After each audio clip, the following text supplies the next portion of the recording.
Hello friends! So I am currently in France on a holiday that was planned by Andrew for my 30th as a surprise. We're having a wonderful time.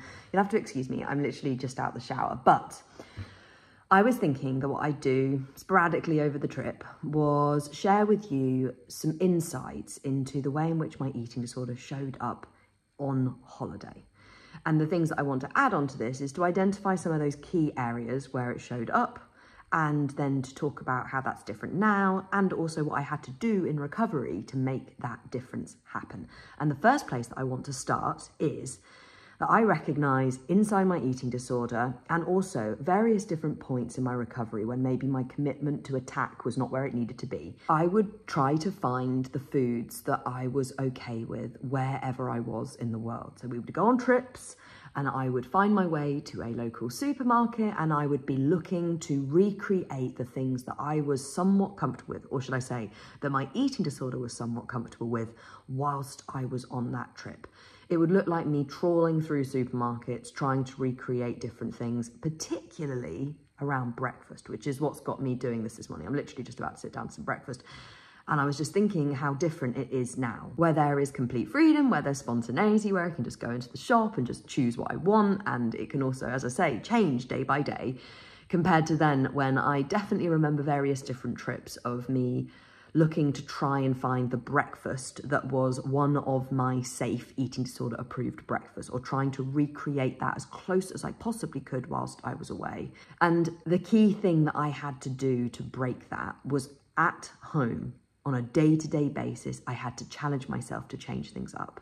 I had to put on a banned list those eating disorder safe, eating disorder approved meals. I had to either completely change them, or I had to radically overhaul them in a way that made them very much eating disorder disapproved, whether that was increasing the amounts, changing up the things that I was adding to those things, adding stuff to it, whatever it was. Basically, I had to get really seriously honest with myself about where there was eating disorder approved stuff showing up, and I had to force myself to do the opposite. I had to change it up. I had to increase the challenge factor. I had to be really straight with myself that I wasn't having the same thing every day. I had to break that routine, that rigidity. I had to challenge it. So that's the first place I want to start, recognizing that when I come away on holiday inside my eating disorder, and also at various points in my recovery where I wasn't attacking as much as I should have been, I had a tendency to just look for the eating disorder approved versions, for the safe food in those different places, in those different settings. And the way that I made that not a part of my life was by forcing myself to challenge that behavior, by getting rid of those eating disorder safe, eating disorder approved meals, by changing it up, by challenging things, and by doing that consistently and committedly. And thanks to the me who did that, I can now come away and eat whatever, whenever, however, with total and utter freedom. Today I'm talking to you from the forest. It's absolutely stunning here, as you can see. And I wanted to say that another of the ways in which I recognised that my eating disorder showed up on holiday was that I always had to be in control of the plans. I had to be in the driving seat, and this didn't always have to just be about the food. Yes, it often centred on that, but it would extend to needing to be in control of everything. All of the different plans, needing to be the one that was in the driving seat, sorting out stuff, knowing what was happening, when it was happening. And I just had this tendency to dominate plans. And now that I'm free, I can be that person. I absolutely can be. I'm pretty good at planning. I also really enjoy it. But I can also be the one that just takes the back seat and goes with the flow and is spontaneous and just gives and takes, and that natural kind of flow of yes planning, but also being able to just be chill. And the way in which I was able to get to this place was by forcing myself to hand over control. That was a big part of it, actually forcing myself, and often that would center around food and food plans, and it was a really great place for me to practice that process of handing over control, letting other people cook and serve, letting other people choose what I was going to order in a place or choose where we were going, all of these kind of ways in which I could hand control over.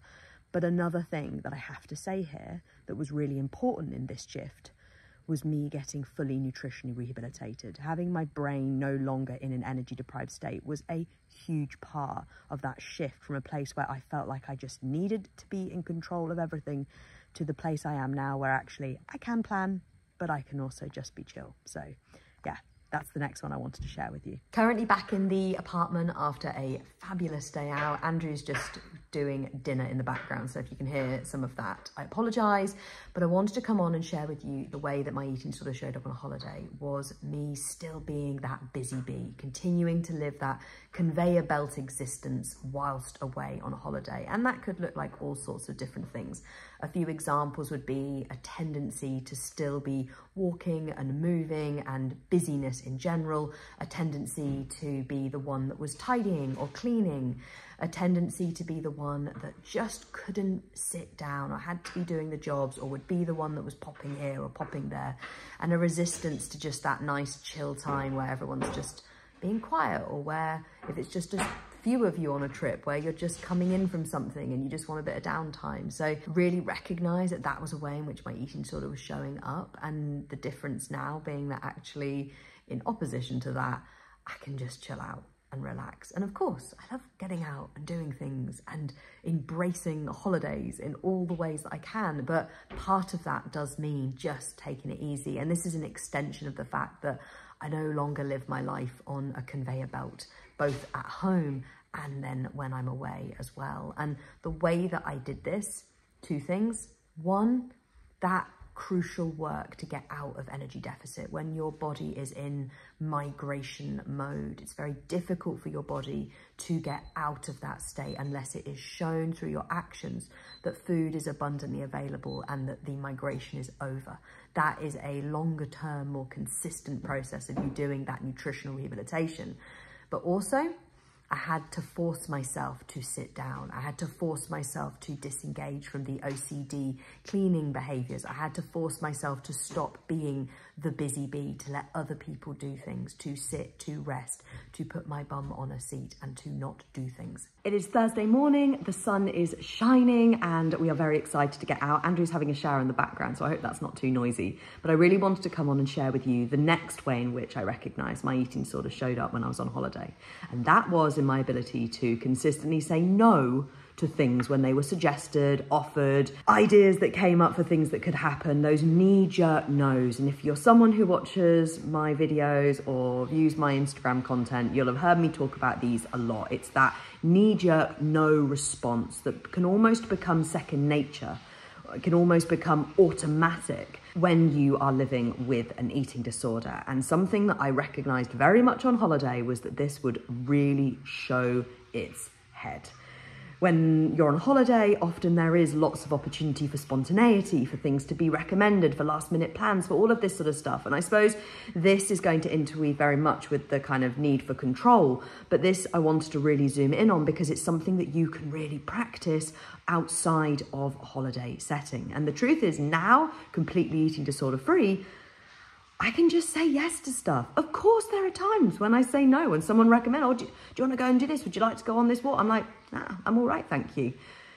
But that is completely different to that knee-jerk no response that just automatically just comes out. No, I'm fine, I'm this, I'm that, no, I'm okay, yeah, no, thank you. And of course, a lot of this will centre around food. When things are recommended, places may be spontaneous, like, oh, you should go to this place around the corner, that would be really good. There can be that knee-jerk no of, oh, no, I haven't looked at what the menu is. Whatever the thought might be that comes up, that knee-jerk no response. It can also be if someone just says, oh, do you fancy trying some of this? No, that knee-jerk no that comes up. And the truth is now, completely free, there are so many more yeses. There are so many spaces and places in which actually I just say, yeah, oh yeah, that sounds cool. Yes, I'd like to do that. Yes, I'd like to try that. Yes, let's go to that place that's just been recommended by a local. Let's do these things. And the way in which I was able to get from that place where I was knee-jerking no's to knee-jerking yeses was, yeah, you've guessed it, forcing myself to flip the knee-jerk no's, noticing in my recovery where those no's were showing up and forcing myself to instead say yes. And sometimes that looked like me recognizing in my mind, oh, I want to say no right now. Yes, okay. Sometimes I would say no. Sometimes I would go, no, thank you, no. Or, oh, no, it's a bit warm. Or, oh, I had this earlier. Or, oh, no, I'm not really feeling like that right now. Or whatever it might be. But that no would come out. And then it might take me a few seconds, maybe a few minutes, maybe a bit longer than that, to go, oh, oh, I was meant to be saying yes. Right, actually, yes. And one of my tips for this would be to share this intention with your recovery buddies, with the people around you that are part of your support network, because there is nothing more annoying for your eating disorder when you have got a commitment within yourself. Actually, you're going to start saying yes instead of no, and you have shared that with the people that are close to you and supporting you, and they then hold you up to that, and they then flag that out, and they go, hey, you know, when they offer you something and you say, oh no, I'm okay, thank you. They then say, hey, I thought you were meant to be saying yes to things. There is nothing more annoying in that moment, because one, that shows you in that moment, that is a big mirror of you are choosing to engage with your eating disorder right now. And it's also a moment of connection with that core recovering you who, however long before that moment, had told that person, this is my recovery intention. So I really recommend that this is something to share with people around you so they can hold you accountable to it.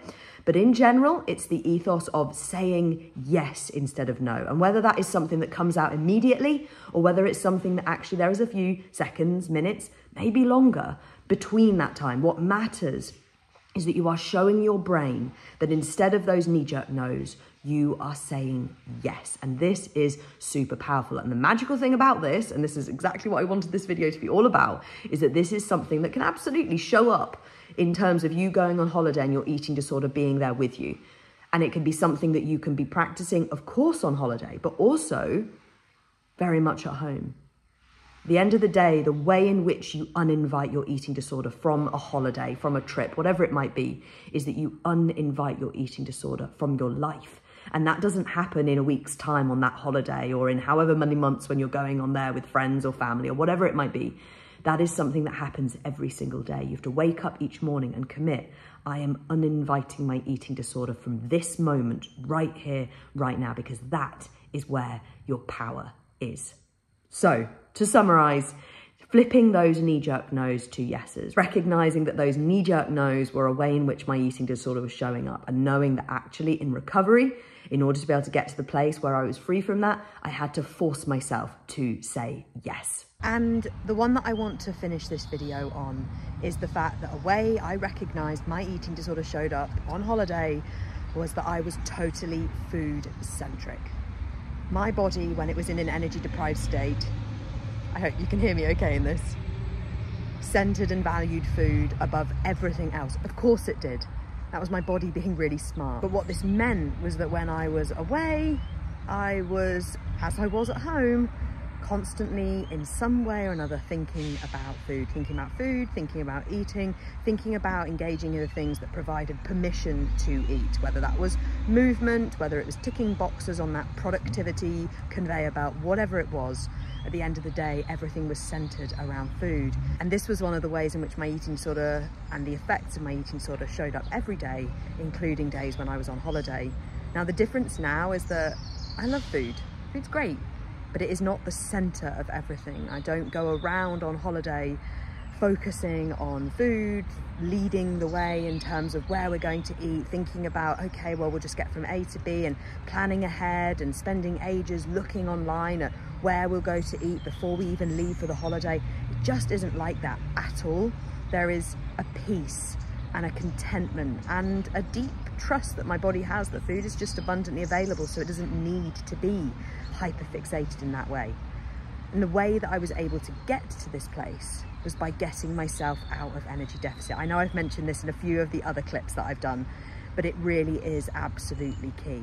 When your body is in an energy deprived state, of course it is going to be hyperfixated on food. And the only way to get your body out of that very natural, very sensible, biological state is to completely and utterly, fully nutritionally rehabilitate, to get out of energy debt. And what that means is lots of eating and lots of resting. And that was what I had to do in order to get to a place where food is great, food is lovely, but it is not the center.